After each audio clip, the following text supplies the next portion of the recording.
coming up on the remarkable 20th century. They're looking at you, kid. December 7th, 1941, a date which will live in infamy.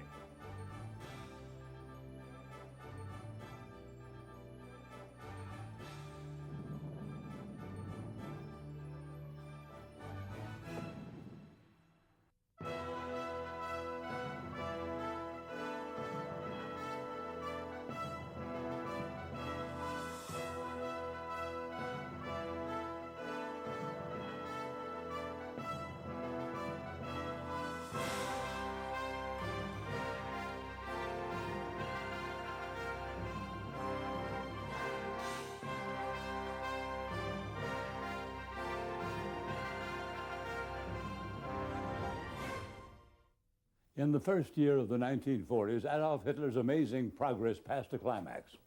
He conquered 6 European nations, including France, in less than 3 months. Only Britain remained to surrender or to be bombed into submission. Then, at intervals, 3 things happened that arrested his progress and turned it around. 1, Winston Churchill had become Prime Minister of Britain, and that was a guarantee against surrender. 2 and 3, Hitler drew Russia, then the United States, into the war.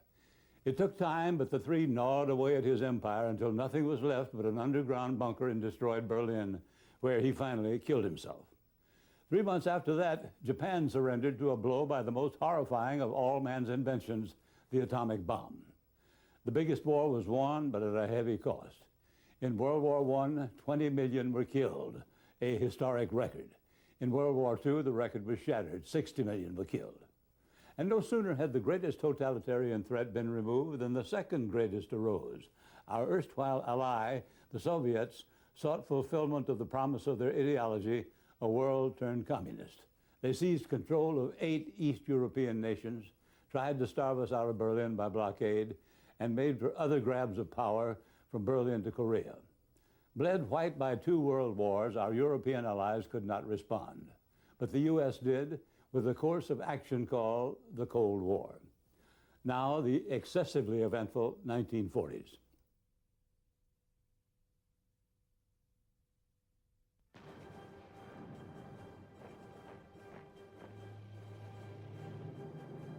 The 1940s began under the shadow of a gathering storm. Europe was at war. The German army was completely entrenched in Poland and tightened its grasp throughout the continent, forming alliances with Italy, Hungary, Romania, and Bulgaria. In the Far East, Japan occupied vast portions of Eastern Asia, from Manchuria in northern China to the Indochina Peninsula. Steeped in isolationism, Americans felt far removed from the bloody conflicts overseas. A poll taken by the Roper Organization at the start of the 40s showed that 67% of all Americans were opposed to taking sides in the European war. President Roosevelt, always a man of the people, reflected that sentiment by assuring the nation that its boys would not be sent into any foreign wars. I hate war. Certain of safety, the country went about the business of living. Must come up and see me sometime. Oh, yeah, I'll do that, my little chickadee. The golden age of Hollywood continued. W.C. Fields and Mae West kept audiences in stitches, while Jimmy Stewart received an Oscar for Best Actor in The Philadelphia Story, which also starred Katharine Hepburn and Cary Grant.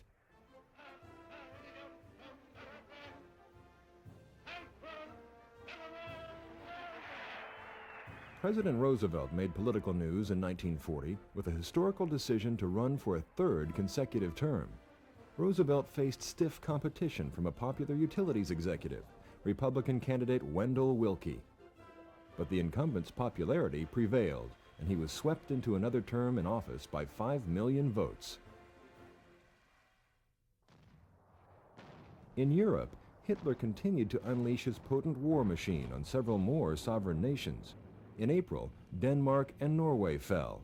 In May, Panzer divisions stormed into Belgium, Luxembourg, and the Netherlands. France fell soon after, even though their army was considered the marvel of the modern world. Now only one country stood in Germany's path to complete domination of Western Europe: England. Winston Churchill's warnings had once fallen on deaf ears, but were now being heard in England and America. Named First Lord of the Admiralty at the outbreak of the war, Churchill was then summoned by King George to replace Neville Chamberlain as England's Prime Minister. Churchill quickly became the symbol of British resistance. Hitler offered to spare England if they recognized his conquests as legitimate. When Britain refused, Germany devised a massive invasion, codenamed Operation Sea Lion. To gain air superiority, Hitler initiated an 8-month assault known as the Battle of Britain, ravaging London and many other cities and towns. The period between September and November 1940 has been referred to as the Great Fire of London. On one night, 1,500 fires were started by German bombs. London took a pounding such as the world had never known. Nazi bombs could raise her buildings, but nothing could trample her spirit. It was an enormously important moment, I think, of sense of solidarity for the British people. And really, it was unique to the Second World War because we'd never had the kind of mass air warfare before that we get during the Second World War. That's what makes this happen, and that's what makes this war so different in those respects. But a real sense of pulling together, a real sense of solidarity that was fostered by the government, that was fostered by newspapers, that was symbolized and characterized by the figure of Winston Churchill, who becomes, in a sense, for the public at large, a sense of the voice of the nation, an enormously important figure. All during London's great trial, he was constantly on the scene, encouraging the living, honoring the dead. 30,000 Londoners lost their lives, but never did they think of defeat. They took every Nazi bomb with calm courage and shook a fist in defiance. The Royal Air Force pilots, aided by the newly developed radar, rose to the occasion and fought valiantly, fending off the superior force of the Luftwaffe.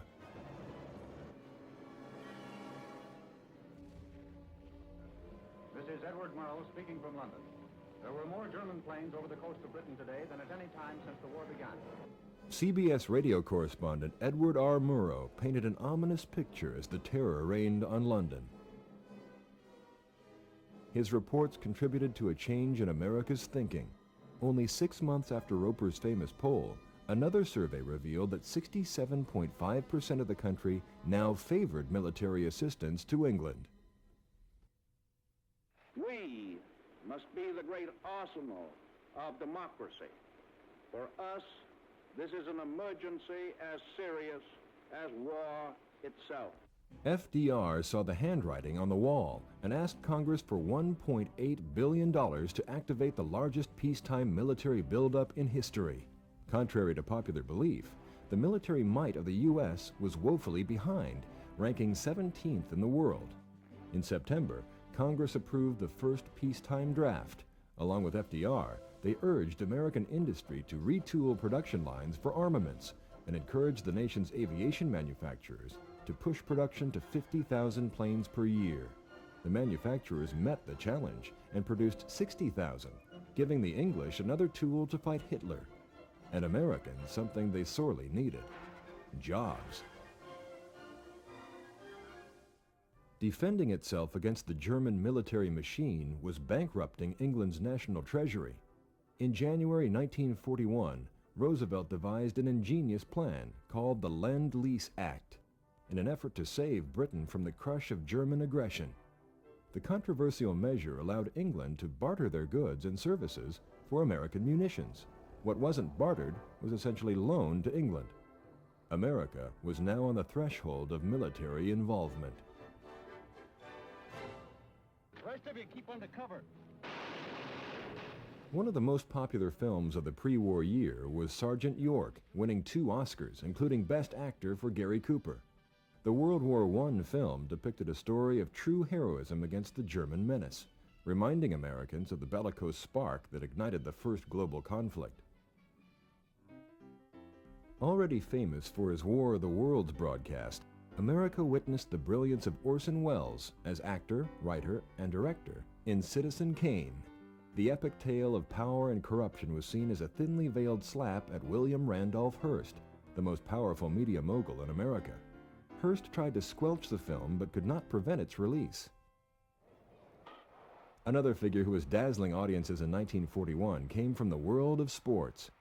Joe DiMaggio set an astonishing record by hitting safely in 56 consecutive games, winning him the coveted Most Valuable Player award for that year. In June of 1941, Hitler astonished the world and invaded the USSR, a country with whom he had a non-aggression alliance. In a three-pronged strike, Hitler launched the largest invasion force ever known, certain his war machine was unstoppable. After successful military campaigns against the Low Countries, against Norway, against France, of course, he believed that the German army was invincible. It's undeniable that he had some long-term ideological plans to conquer Central Europe and parts of the Soviet Union, but that it was the military successes of 1939 and 1940 that induced him to take on Stalin and this mammoth Red Army. Poised to take Moscow, General Winter became the Germans' harshest enemy as temperatures fell to 40 degrees below zero. Russian resistance intensified as reinforcements poured in from Siberia. Outnumbered and overpowered, the German army was forced to retreat, giving the Russians their first major victory. However, the German army remained in the Ukraine and continued to threaten the Soviet front. At sea, Germany still ruled. Groups of U-boats called wolf packs prowled the waters of the Atlantic and Caribbean, searching for supply convoys headed to Britain. Their efforts crippled supply lines. By 1942, U-boats were sinking one ship every 4 hours. The Axis powers continued to expand. In 1940, after Japan signed an alliance with Germany and Italy, President Roosevelt froze all Japanese assets and embargoed oil and steel. In an attempt to diffuse the building tensions with diplomacy, Japanese and American officials met in Washington. But any hope for peace was crushed when the civilian premier was replaced by a belligerent militarist named General Tojo. In early 1940, the Secretary of the Navy warned that hostilities would begin with a surprise raid on Pearl Harbor. The attack came on the morning of December 7, 1941, while most naval personnel were still asleep. I'll never forget the feeling that I had when you wake up like we did out of a sound sleep, go out and see these planes pulling up with the orange balls on the wings and realize that it was the Japanese. And your immediate reaction is they wouldn't dare, number one. And number two, how did they get here without being spotted? They did have radar in those days. There was a flight of 17 B-17s flying into land at Hickam Field, which was the major bomber field down near Honolulu. And so there was a lot of air activity other than these strangers that were coming in. And there were two young men on the Signal Corps who wanted to stay on the radar just to track some of these other things. Suddenly they spotted these planes coming in while they were about 50 miles offshore. They reported it. And their lieutenant said, "Oh, don't worry about that. That's a bunch of our guys coming in from the States." And they continued to follow them right in over the mountains, right into Pearl Harbor.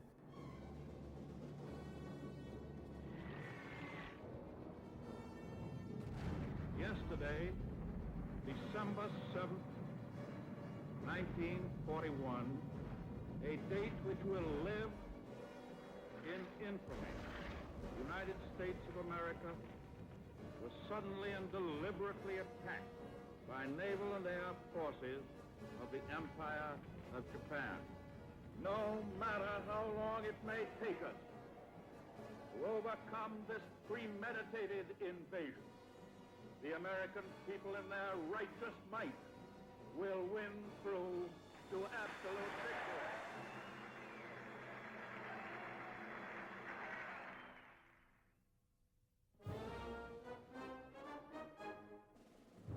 The attack on Pearl Harbor galvanized the nation's will to fight back.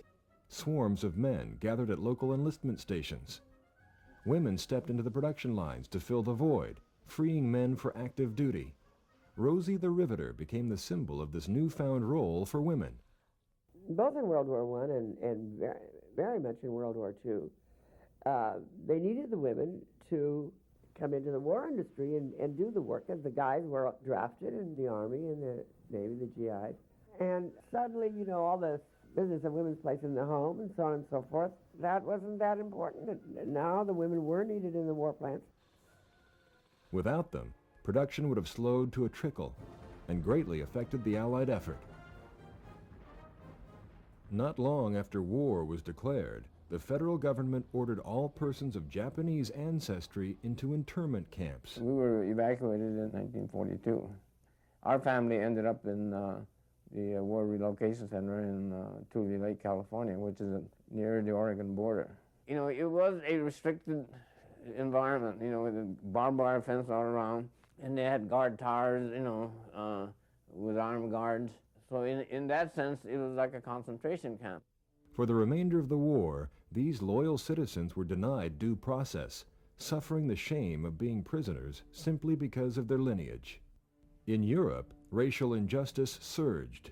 In an effort to deal with the accumulating numbers of Jewish people in Nazi-occupied territory, Nazi leaders devised the final solution.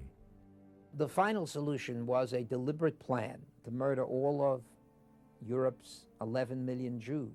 In Mein Kampf, Hitler talked about the Jews, who were the subhumans of history, the cancer of every society, and that how we must rid ourselves of this cancer. When the pressures of the Second World War came upon him, he decided to implement that. If you can't get rid of the Jews by sending them elsewhere, kill them. Millions of Jews from all over Europe were sent to death camps to be systematically exterminated. By the time we arrived in the largest extermination camp called Auschwitz-Birkenau, this train, I remember when I got off, I looked at the end of it and I couldn't see the end. It was miles long. Thousands of people were pouring out of this train. I just remember the horror of watching mothers looking for their children, and children screaming, "Mother, Dad, where are you?" If there is such a place as Lucifer's Inferno or hell, this was definitely it. Of all the gin joints in all the towns in all the world, she walks into mine. 1942 saw the debut of Casablanca. The classic film starred Humphrey Bogart as a self-absorbed American who sacrifices his own interests to aid in the fight against Nazi tyranny. He's looking at you, kid.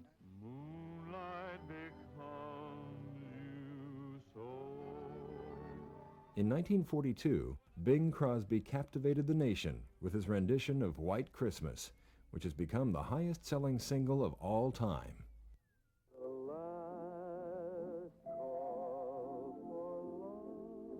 After his rapid rise with two prominent big bands, Frank Sinatra struck out on his own.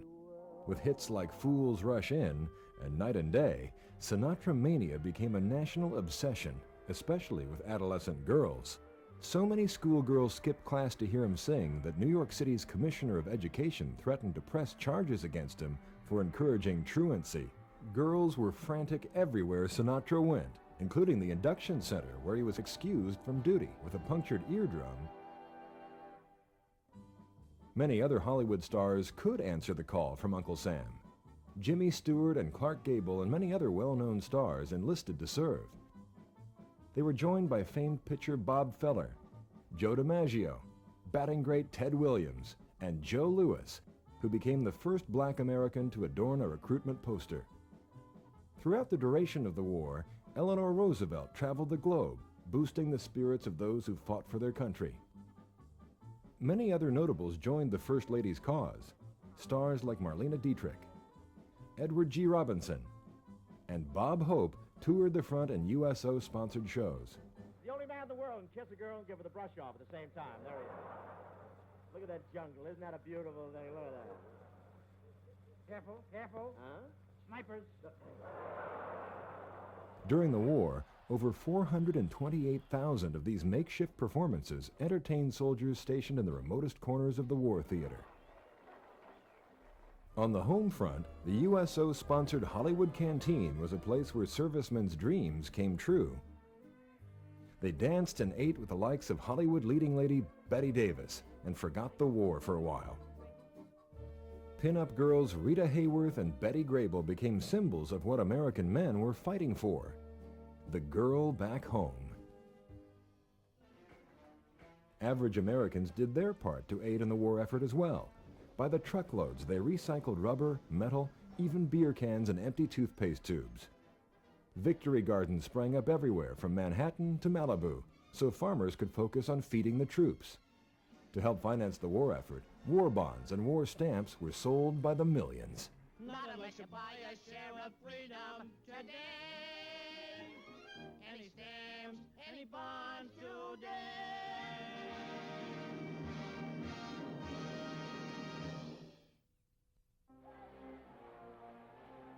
In the Pacific, Japan continued to expand its empire.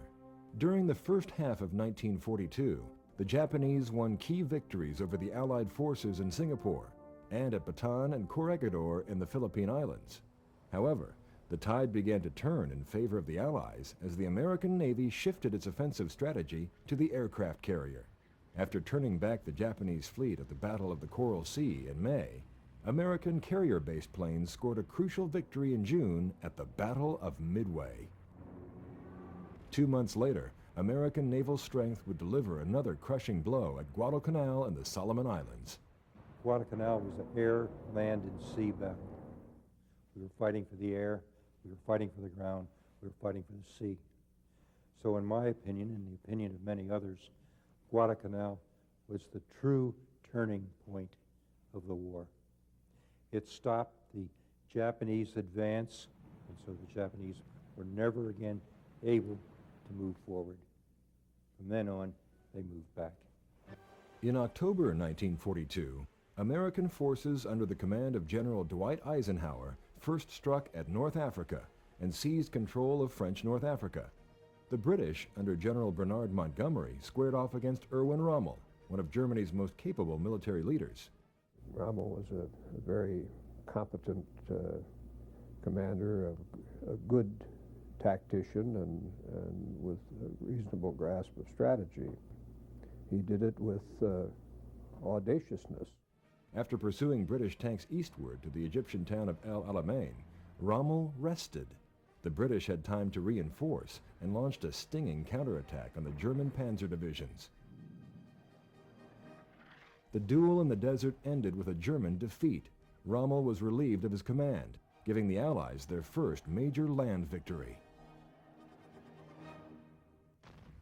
On the Eastern Front, Germany continued to advance. In August of 1942, the German army laid siege to Stalingrad. After 5 months of fierce fighting, the Nazis were finally defeated, giving the Russians another important victory. The tide turns in late 1942, early 1943. The German Sixth Army surrenders in February of 43, and that's when the Soviets, the Red Army, goes on the offensive, and the front begins to move westward. Already fighting for racial equality, black Americans joined the war effort. Despite strong opposition to their involvement, blacks served in segregated units and fought valiantly. The Tuskegee Airmen, an all-black squadron of fighter pilots, garnered praise and admiration for escorting Allied bombers on dangerous missions into the heart of Germany. In the early 1940s, when the Tuskegee Airmen were created, there were lots of Americans who would say to you that black people couldn't fly airplanes. I mean, it was at a time in our country where black people weren't even allowed to drive interstate buses because it was sort of above their capability.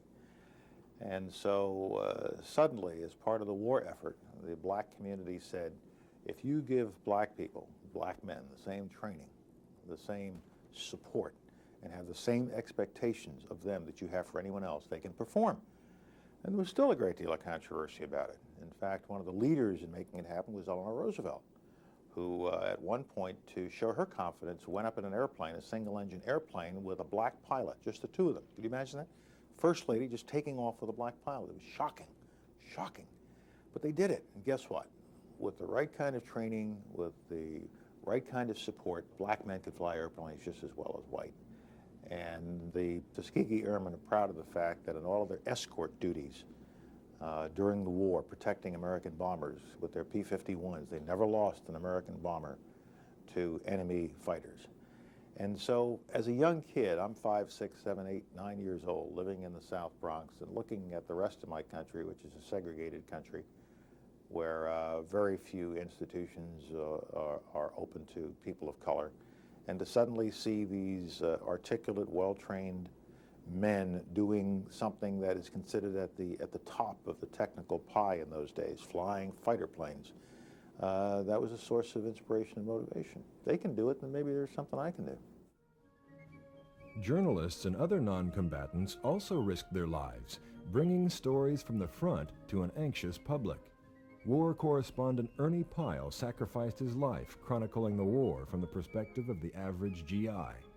United Press correspondent Walter Cronkite began his odyssey of reporting from the battlefield.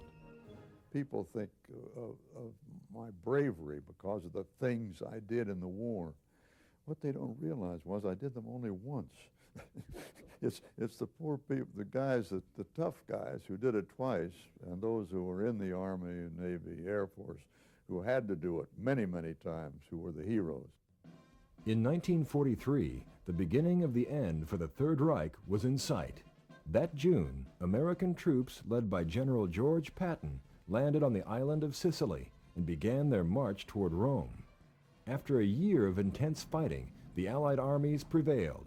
In June of '44, Rome was liberated from Nazi occupation and Italy surrendered.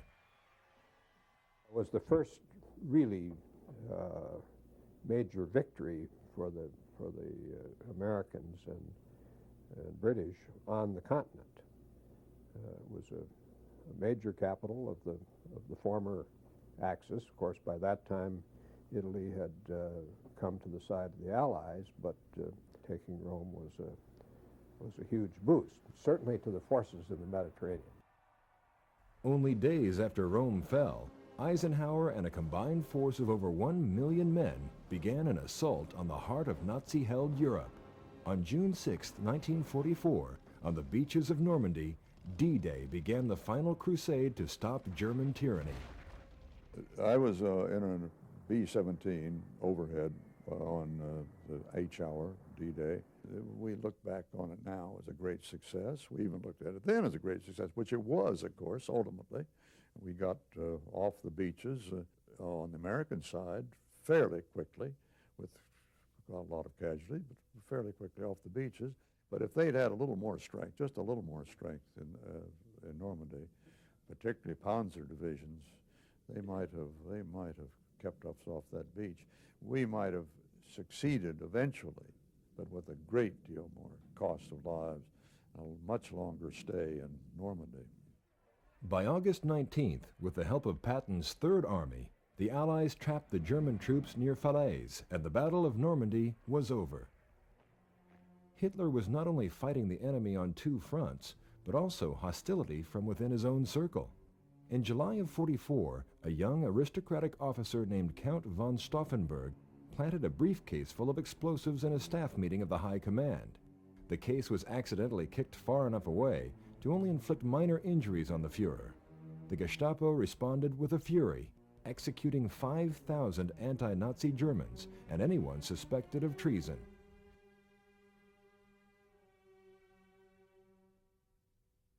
The 1940s weren't just about war and war's aftermath. Other peaceful aspects of life advanced with the decade. The average life expectancy reached its highest mark ever, 64 years. New conveniences and products found their way into the mainstream. Tupperware made it easier for yesterday's dinner to be tomorrow's lunch. Aerosol spray cans were introduced, and though useful, it was found decades later that CFCs emitted by those cans could be harmful to the environment. The Polaroid camera brought instant pictures to those who wanted quick results. Leisure reading was made more portable with the introduction of paperback books, and game aficionados were introduced to Scrabble, a game that was as commonplace in American homes as a radio.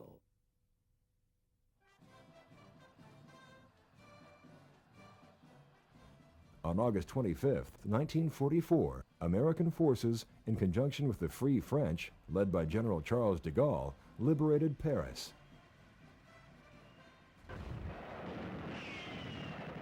Street by street, house by house, the Germans are cleaned out. This is the end of 4 years of Nazi rule in Paris. Once more, it is the City of Light. Even as these prisoners are rounded up, the U.S. Third Army and other Allied units were sweeping north without pause. There's jubilation among free men. The flags of liberty are unfurled once again. There is literally dancing in the streets. General Eisenhower and General Bradley, architects of victory, receive an ovation as the Allies take over the city from the Germans. The parade through the heart of the city is a dream come true. Parisians had tasted the ashes of defeat. Once again, they breathe the intoxicating air of freedom. On the Eastern Front, Russian tanks annihilated the German panzer divisions and cleared a path to Poland. In the Pacific, General Douglas MacArthur and Admiral Nimitz slugged their way through the islands toward Tokyo. Spread over hundreds of miles of ocean, the battle for Leyte Gulf engaged 282 ships in combat, the largest battle in naval history.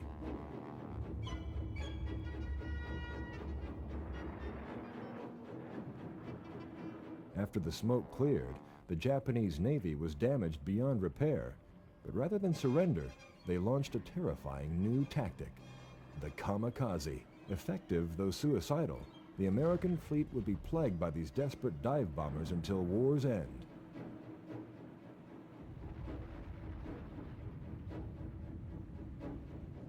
In December of 1944, the German army launched its last offensive, the Battle of the Bulge.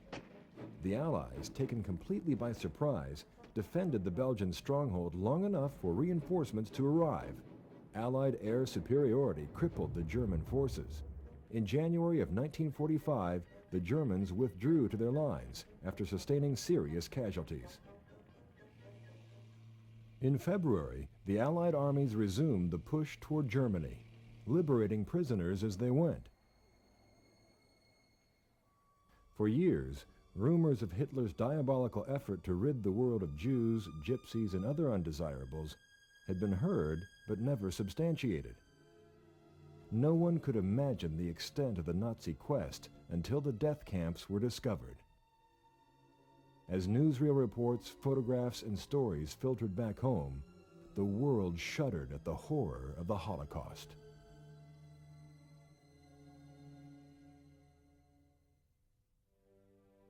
As the war came to an end, so did Italy's Benito Mussolini. In April 1945, Mussolini and his mistress were captured and killed by Italian partisans. As the Allies pushed toward victory, Americans grieved. On April 12, 1945, just 4 months into his fourth term as president, Franklin Delano Roosevelt died of a cerebral hemorrhage. His name was listed as a casualty of war, along with the other servicemen who died that day. Vice President Harry Truman was quickly sworn into office and took command. 2 months earlier, at the Yalta Conference, Stalin, Churchill, and an ailing Roosevelt issued the Yalta Declaration, which outlined the Allies' plans for the division of Germany into occupation zones. As agreed, the Soviet Army was first to march on Berlin, while American troops, under orders from General Eisenhower, waited anxiously on the banks of the Elbe River, 53 miles away. In one last act of desperation, Hitler and his new wife, Eva Braun, committed suicide in the Fuhrer's bunker under the Reich Chancellery in Berlin. 1 week later, in Eisenhower's modest headquarters, the Germans agreed to an unconditional surrender. May 7, 1945, VE Day.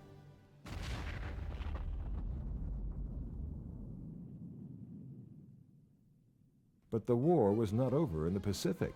Battle after battle, island after island, American forces drew closer and closer to the main islands of Japan. In March of 1945, American forces captured the fortified island of Iwo Jima in one of the most notorious battles in Marine Corps history. After Iwo Jima, the Allies set sail for Okinawa. Okinawa was the climactic battle.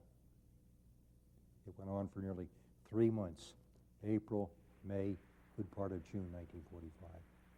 Thousands and thousands of casualties. Some say as many as 250,000 died on Okinawa on the Japanese side.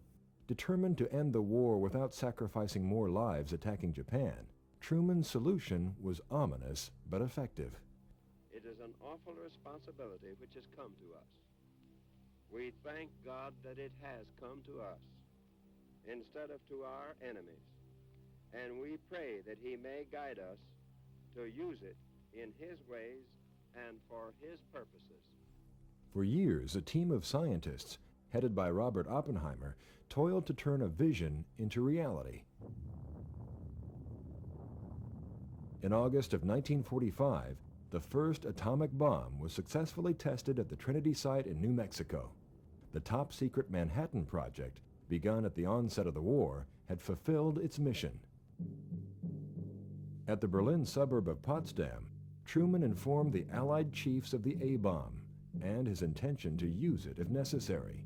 They both issued their own stern warnings to Japan to end hostilities, but the Japanese never responded.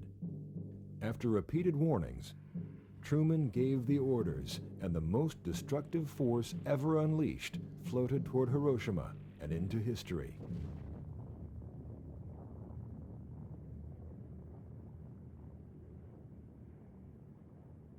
Three days later, another was dropped on Nagasaki. A sorrowful Emperor Hirohito decided to surrender. If it had not been for the atomic bomb, we would have invaded Kyushu, one of the large islands, in the fall of 1945, and then in the spring of 1946, we would have invaded Honshu, which would have taken us to Tokyo. Hundreds of thousands, if not millions of persons would have died if it had not been for the atomic bomb. It is my earnest hope, and indeed the hope of all mankind, that from this solemn occasion, a better world shall emerge out of the blood and carnage of the past. A world founded upon faith and understanding. A world dedicated to the dignity of man and the fulfillment of his most cherished wish for freedom, tolerance, and justice. I now invite the representatives of the Emperor of Japan and the Japanese government and the Japanese Imperial General Headquarters to sign the instrument of surrender at the places indicated. September 2nd, 1945, on board the battleship Missouri, General Douglas MacArthur accepted the unconditional surrender from emissaries of Emperor Hirohito. The war was over.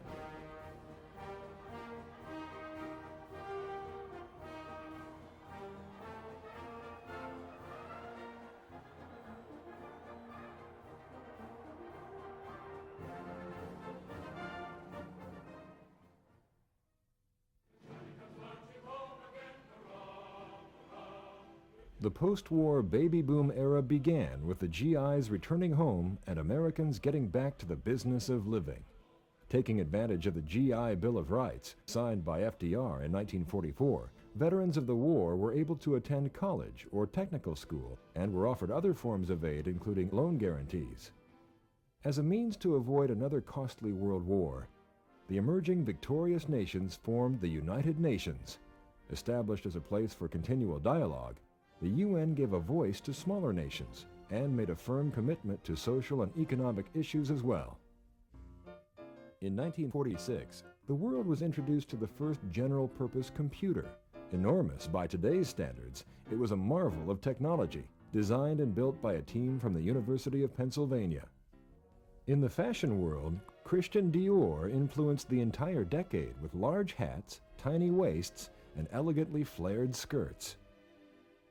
Another fashion explosion also came from France. Louis Réard introduced the bikini. Named after a small island in the Pacific where days before its debut another atomic bomb was tested, the bikini ignited an explosion in swimwear. While the world tried its best to forget the war, the conclusion of the Nuremberg trials in 1947 was a grim reminder of Nazi atrocities. German war criminals were tried by an international tribunal for crimes against humanity. Among those sentenced to death, Field Marshal Hermann Goering. As the smoldering flames of World War II were finally smothered, the fire of a new war began to kindle. Once again, Winston Churchill was the first to smell the smoke. An iron curtain has descended across the continent. Behind that line lie all the capitals of the ancient states of Central and Eastern Europe. President Truman responded to the communist threat with a policy that became known as the Truman Doctrine. The policy justified support for any nation that the United States government believed was threatened by communism. 1947 marked the year that would change the face of professional sports. The Brooklyn Dodgers signed Jackie Robinson, a gifted young athlete from the Kansas City Monarchs of the Negro Leagues. It was like a new era, a new day. Racism and segregation had set in so firmly in my mind that I did not even think or dream that that was even a remote possibility. And to ask somebody as militant, but yet a gentleman as Jackie Robinson, as a part of being accepted as a Brooklyn Dodger, that he had to be quiet, I never thought that Jackie Robinson could do it. Play, yes. Accept insult, I really thought it was going to blow up. America's game was now integrated, and the critics cried foul. But Robinson would not be rattled. After leading the Dodgers to the pennant, he silenced his critics by winning Rookie of the Year honors in 1947. He opened the door for so many greats to be able to follow him, that today, if you take a look at the ball field, you never would think that there was a day in 1947 that Jackie Robinson was the first African American. Halfway around the world, a Bedouin shepherd stumbled onto the archaeological find of the century in caves near the Dead Sea. The assortment of ancient manuscripts gave scholars a vivid picture of the Holy Land around the time of Christ. Discovery and innovation continued as test pilot Chuck Yeager pushed the envelope of aviation technology over the California desert.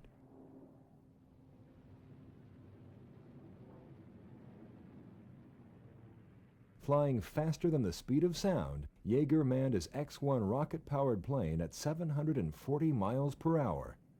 It caused a terrific boom that launched the U.S. into supersonic air travel. We didn't know we were going to break Mach 1. We didn't plan it on that day. We didn't know we could.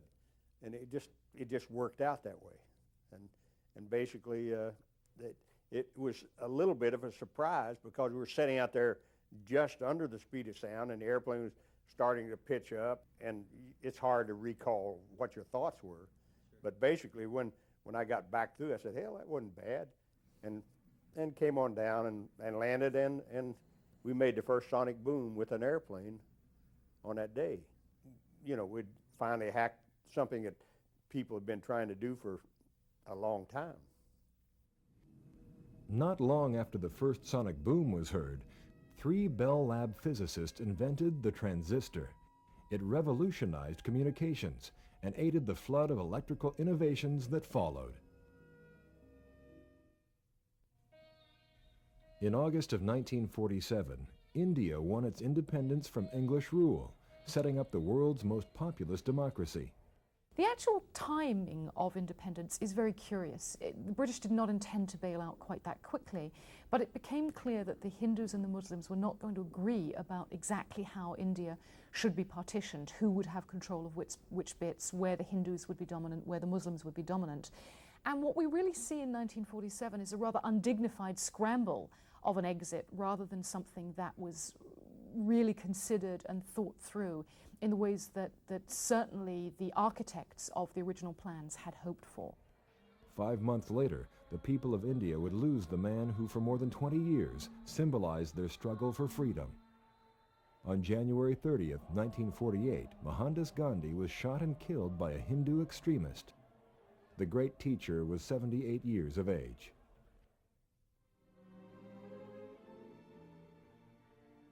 Reeling from the devastation of the war, Europeans struggled. America responded with a grand humanitarian scheme for recovery, known as the Marshall Plan. Named for Secretary of State George Marshall, Europe welcomed the aid, while the Soviets rejected any assistance. Stalin had his own plans for Europe, particularly occupied Germany, which was divided into 4 zones. The Soviets controlled the east, while France, Britain, and the U.S. controlled the west. By the end of 1947, George Catlett Marshall, the great general who is now Secretary of Defense, Ernest Bevin, the Foreign Minister of Great Britain, essentially have decided that they're going to have to run the western zones as a separate economic and ultimately political entities from the eastern zone. Berlin, however, was the capital of Germany. The most important city in Germany is 200 miles deep inside the Soviet occupation zone. The British and the Americans, and subsequently the French, had military enclaves, garrisons, deep inside the Soviet occupation zone and in Berlin. Tensions peaked as Soviets blocked all routes to Berlin, grasping for total control of the German capital. Berlin citizens, caught in the political crossfire, were desperate for aid. For 321 days, America and her allies flew food, coal, clothing, and medicine into the starving city, outraging the Soviets. By 1948, the USSR had spread its sphere of influence into most of Eastern Europe. In February, Czechoslovakia fell to a communist coup. To counter the threat of Soviet expansionism, 12 nations formed a collective defense alliance called the North Atlantic Treaty Organization, NATO. In 1949, when a Russian attack on Western Europe seemed conceivable, NATO was created as a coalition to protect the independence of Europe against what was then perceived to be an overwhelming Soviet threat, overwhelming in the conventional field. While the West stood strong against Soviet expansionism, the Jewish peoples took a hard stance in the Middle East. After years of political wrangling and wars with Arab neighbors, the world recognized the sovereign state of Israel on May 13, 1948. But Israel was a creation of the United Nations. November 29, 1947, the General Assembly of the United Nations voted to end the British mandate over Palestine, which was a British possession. The State of Israel was born in May 1948. It was proclaimed by the Declaration of Independence. And inherent in the Declaration of Independence is the fact that Israel was to receive the remnants of the Holocaust and its shores would be open to migration and to Jews seeking a haven in the aftermath of the destruction. From the depths and depravity of Auschwitz came the greatest renaissance of 2,000 years in just such a short span. 1945 to be in such a low ebb, and in 1948 to hear on the radio that the United Nations had declared a Jewish state in Palestine. On May 14, 1948, the new government headed by David Ben-Gurion is installed in Tel Aviv. Thus, for the first time since the Roman legion destroyed Jerusalem in the year 70 AD, the Jewish people have a nation of their own. A land without a people for a people without a land. And I think that's what was sold to Europe, that there is an empty space and the Jews were going to come, and this was a desert, and they were going to make it bloom. But what happened was that they displaced mostly agricultural people who were raising oranges and olives and fig trees, whatever. And this is where the struggle has been. It is over the land, and it is a fact that the Arabs believe that they have lived over there for centuries, and now they are being thrown out, specifically because they're not Jewish. There is no justifiable reason for discrimination because of ancestry, or religion, or race, or color. The politics were shifting by the late 40s, and both the Democrats and the Republicans were trying to lead with the civil rights plank. And Truman acted in the only institution of the government that he could act, the military. He could write an executive order. He could never have gotten a law passed If the desegregation of the armed forces in the United States in 1948 required a law, it never would have passed, at least at that time, of course.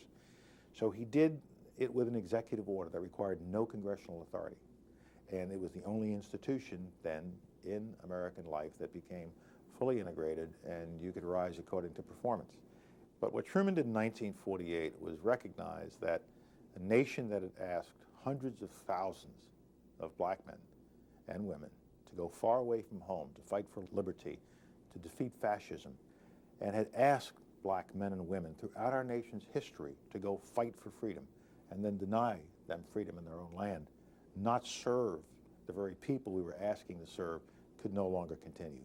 I pledge to you that on next January 20, there will begin in Washington the biggest unraveling, unsnarling, untangling operation in our nation's history. In the States, the euphoria of victory had passed, and the nation seemed ready for change. The 1948 presidential election pitted the incumbent Harry Truman against the Republican governor of New York, Thomas Dewey.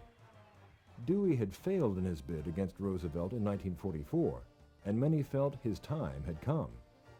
In a hasteful blunder, the Chicago Tribune announced Dewey as the winner, but when the final ballots were tallied, Truman emerged victorious, another 4 years for the former Missouri senator. Are you now, have you ever been a member of the Communist Party? That year also produced an unsavory chapter in American history. The House Committee on Un-American Activities began its quest to uncover communist subversion and targeted Hollywood for its probe. The committee then turned its sights on other institutions, including the State Department. The committee found a scapegoat in a former employee of the State Department named Alger Hiss. After several botched trials, Hiss was convicted of being a communist and sentenced to 5 years in jail. The sensational trial raised unrealistic fears of an impending takeover we would later call the Red Scare. It also served as a political springboard for the committee's chief investigator, Richard Nixon. In August 1949, the threat of communist expansion was very real in China. Despite American efforts to preserve the government of Chiang Kai-shek, the Red Army, under the leadership of Mao Zedong, ran Czech and his nationalist forces out of the country. By 1949, the sense of the people was no longer with the nationalist forces. They have lost all credibility. And it was a sigh of relief. It was a real sense of liberation from the point of view of the people that a new day has finally arrived, that Chiang Kai-shek and the Nationalist Party has lost its mandate. And so it was really not a test of military strength so much as a test of psychology, of national spirit, and people's minds and hearts. A much more ominous threat to the West came in September as the Soviets successfully detonated an atomic bomb. The possibility of an all-out nuclear war plagued the world with anxiety and brought the Cold War to a new level of intensity.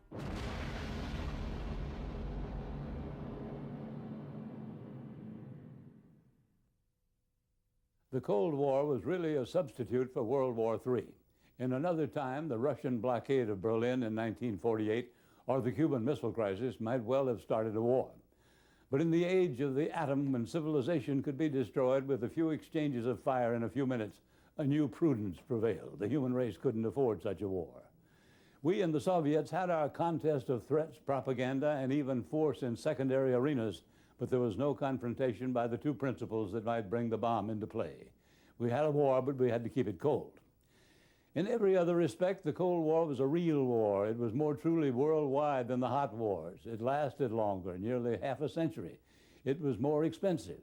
It killed nearly as many Americans as did World War I, and it killed around 10 million other foreign bystanders in proxy wars. It was ugly, but there were two consolations. Despite some flaws and errors, the American leaders handled it very well.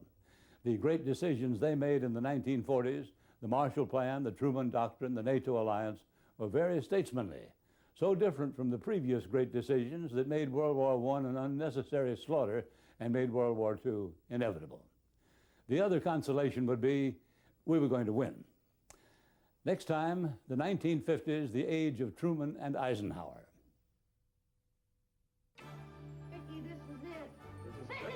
Next time on the remarkable 20th century. If I can just get you to come down here and take the oath.